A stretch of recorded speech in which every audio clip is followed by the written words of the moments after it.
Ladies and gentlemen, now some rather interesting information has been leaked today by legendary data miner Otrix and also sent to me by some members in the Marvel Future Fight community.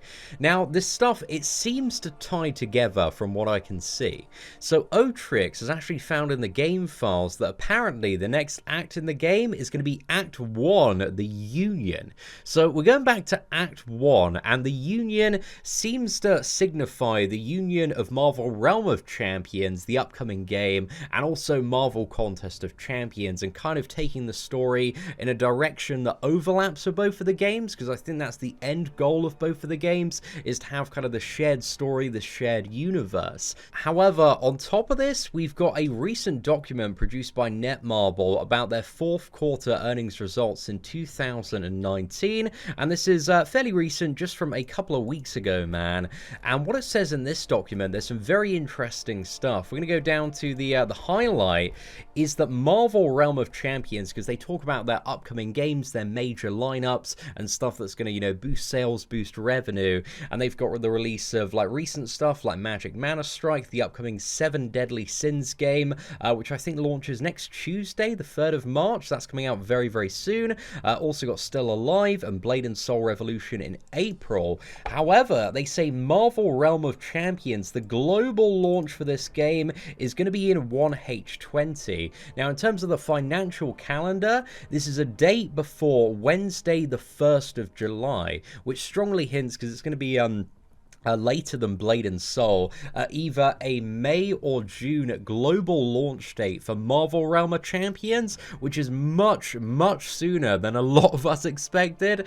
But it's here, man. In the official document for Netmarble, there's so much information about the earnings of various games, the operation cost. But one thing I found very interesting in the game portfolio as well is they've got the revenue breakdown by major games. So for all of the games that Netmarble owns, because they recently fairly recently brought Marvel Contest of Champions, I think it was like 2 or 3 years ago, just before the release of patch 12.0, and Marvel Contest of Champions is still swinging, man. It's still bringing home the bacon.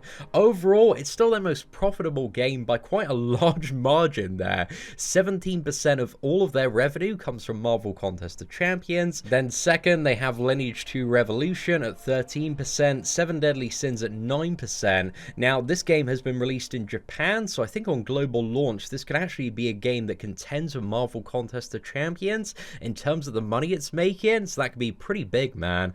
I'm very excited for 7 Deadly Sins myself. It looks like an awesome game, and I love the anime series on Netflix, man. It's so good.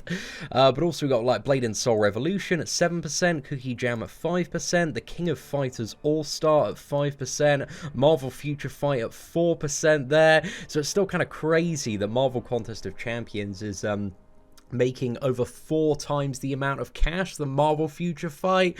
Just absolutely ridiculous figures there when you put those games side by side.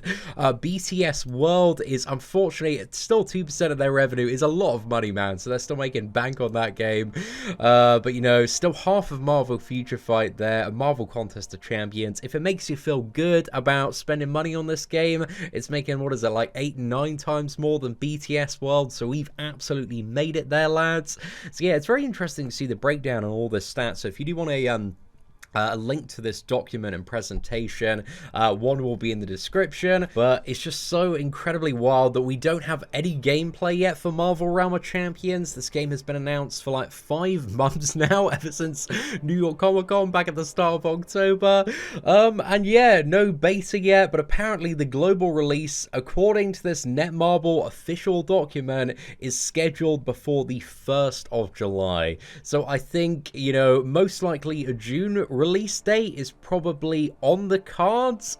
But again, man, I just I want to see some stuff. Hopefully we can see some stuff about Marvel Realm of Champions in the upcoming month. Hopefully there's going to be a beta for this game soon, because it's just been far too long now with out any gameplay. So yeah, personally, man, I'm still very excited for Marvel Realm of Champions, all the stuff at New York Comic Con, chatting with Gabe, some of the developers on the game. It sounds very, very promising, but obviously, you know, we've got to judge the game on the game itself, but everything around it, the art assets, the character models, the cinematic trailer, all of this stuff looked amazing. So I'm curious to see how the game turns out. But anyway, ladies and gentlemen, hopefully you enjoyed today's news update on Marvel Realm of Champions, and also I'm very curious to see what the future of content is going to look like in Marvel Contest of Champions with this new like Act 1 the Union coming out. Is this going to be like after Act 6? Is it going to be something that's more aimed towards beginners that, you know, allows Marvel Realm of Champions players to transition into Marvel Contest of Champions in the future? I just don't really know exactly what it's about, but also apparently we're going to start seeing Doombots next month in Marvel Contest of Champions as well, so that should be pretty cool.